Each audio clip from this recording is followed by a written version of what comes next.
5 अप्रैल को अनिल ने एक एकोमोडेशन बिल का एक कॉन्सेप्ट चल रहा है, तो अनिल ने ऐसे ही क्या करा, बीआर बनाया संजय के ऊपर।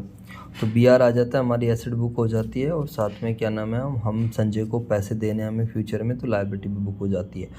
अब क्या होता है, ये जो अनिल है, अनिल इस बिल को डिस्काउंट करा लेता है, तो bank account debit, discount charge debit 2 हो जाता है बीआर, ठीक है, इतने रुपीज़ का हो गया। अब वो कहता है कि 1/3 जो अमाउंट है वो हमने संजय को रेमिट कर दिया, यानी अनिल ने इसके जो 9,000 रुपये का बीआर था, इसका 1/3 अमाउंट रेमिट कर दिया, तो इसके इन्होंने 9,000 का निकाला 1/3। अब अकॉर्डिंगली जब ये रेमिट किया 1/3, तो 1/3 इसका 1/3 पैसा जाएगा और डिस्काउंट चार्जेस भी अपनी बुक से हटा देगा ये, और एक्सपेंसेस को कैंसिल कर देगा 60 रुपीज़, ठीक है। अब 8 जुलाई को क्या हो रहा है, ये एकोमोडेशन बिल का क्वेश्चन है, ध्यान रखना। एकोमोडेशन बिल में एक दूसरे की हेल्प करने के लिए बिल बनाए जाते हैं और कोई सिस्टम नहीं रहता है ज़बरदस्त, वैसे कोई ट्रांजेक्शन नहीं हो रही है, बस डिस्काउंट कराना ही बेसिकली पर्पस रहता है। अब क्या हो गया यहाँ पर 8 जुलाई को क्या है, अब उल्टा सिस्टम हो गया। अनिल ने क्या करा, एक्सेप्टेंस दे दी। अनिल ने कहा यार चल मैं तेरे को एक्सेप्टेंस दे रहा हूँ बीपी की, तू बीआर के मजे ले, तो इसने बिल बना दिया। तो अनिल ने क्या एंट्री बनाई, एक्सेप्टेंस दी, तो बीपी क्रेडिट हो गया और संजय डेबिट हो गया, ठीक है। इसका मतलब है कि इसको जो है बीपी के पैसे देने हैं और संजय से पैसे लेने हैं, ठीक है। इसके लिए बड़े लॉजिक चाहिए होते हैं समझने के लिए इस वाले कॉन्सेप्ट को। यहाँ पर फिर ये क्या करेगा, बीआर बुक कर रहा है, तो बीआर आ रहा है डेबिट, 2 क्या हो जाएगा अनिल। अब देखो एक तरफ एसेट आ रही है, एक तरफ ला, फिर इसने इसको क्या करा, डिस्काउंट कराया, तो bank account debit, discounting charge debit to BR Sanjay की बुक्स में। ये वाली बुक्स आपसे मांगी नहीं है, बट इसको समझना पड़ेगा।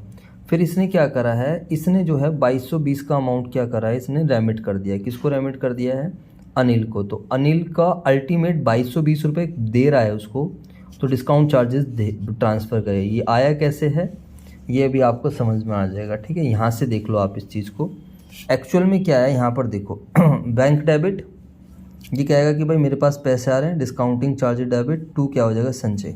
अभी निकला कैसे देखो, एक्चुअली में देखें तो जो डिस्काउंट था, ये 12,330 पे 270 रुपये का डिस्काउंट है।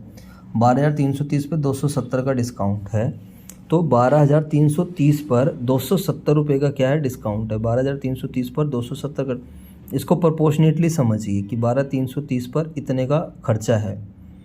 अब वैसे तो इसने पैसे कितने भेजे हैं, 2,220 भेजे हैं संजय ने, लेकिन अगर आप क्वेश्चन पढ़ोगे तो अनिल ने क्या कर दिया है, अनिल ने पैसे देने से मना कर रहा है, भाई मैं पैसे नहीं दे रहा हूँ, मतलब वो फेल्स, पहले बिल का पैसा नहीं दे पा रहा है।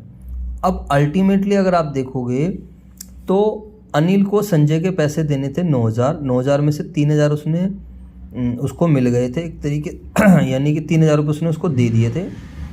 तो अल्टीमेटली अनिल को संजय को पैसे देने थे 6,000 रुपये। अगर हम पुराने बिल की बात करें, 9,000 क्रेडिट बैलेंस, 3,000 दे दी थी, तो 6,000। अब वो दे तो रहा नहीं है, अनिल 6,000 तो दे नहीं रहा है, तो अनिल ने अपने पास कितने रुपए रख लिए, 6,000, ये 6,000 आ गया है। तो एक तरीके से अनिल जो है, जो अनिल को पैसे देने थे संजय को 6,000 रुपये, वो उसने पे नहीं करे, ठीक है ना। अब पे नहीं करे तो इसका मतलब ये है कि ये पैसे संजय ने जो है अनिल को दे दिए हैं, यानी कि जो नया बिल, जो भी डिस्काउंट हुआ है, अब उसके पैसे और नहीं देने वाला। इसका सिंपल सा मतलब ये है कि संजय ने, आप ऐसे समझो उसको, संजय ने जो नया बिल है ना, नए बिल के जो पैसे उसको इतने नहीं दिए, इतने तो दिख रहे हैं ऊपर से दिए हैं, बट 6,000 रुपये जो उसने नहीं दिए पहले वाले, वो भी एडजस्ट हो गए। तो ये वाला एक पॉइंट है, और ये आपकी बुक में गलत गिवन है, 2,200 रुपये लिखा हुआ है, मेरी समझ से तो बाहर है, 2,220 आएगा, और जब कैलकुलेशन करोगे तो 179 पॉइंट समथिंग आएगा। तो इसीलिए ये कॉन्सेप्ट लगा है। 12,330 इंटू में 12,330 पर इतने का डिस्काउंट बना है, ठीक है जी।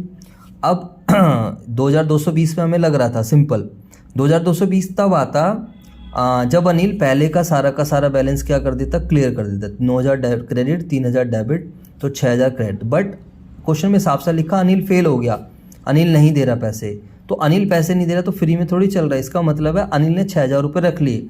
इसको आप दूसरे शब्दों में समझो कि संजय ने जो नए बिल के पैसे हैं वो 6,000 रुपये भी क्या करें, दिए हैं। समझ में आई बात या नहीं। तो संजय के, अनिल के पास 6,000 रुपये भी आए हैं, 2,220 तो आए हैं, तो इसका ये होगा। ठीक है जी, क्लियर हो गई बात।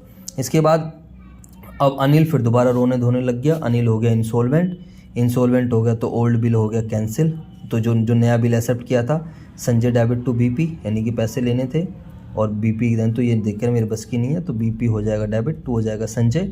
और फिर लास्ट में इंसॉल्वेंट होने के बाद ये क्या कर रहा है, जितना ये दे सकता था उसको खाली 50% पे कर पाया। तो Sanjay debit to bank to deficiency, यहाँ पर 4200 शायद आ रहा है। यहाँ पर संजय का अकाउंट बना लेना आप, ऐसे समझ नहीं आएगा। संजय का अकाउंट बना के जो फाइनली बैलेंस बचेगा उसकी ये क्या कर देंगे, पेमेंट कर देंगे। समझ में आई बात या नहीं आई? चलो ठीक है जी, फिर ओके, समझ आ गया तो अच्छी बात है, नहीं समझ आए तो फिर पूछ लेना। Thank you so much.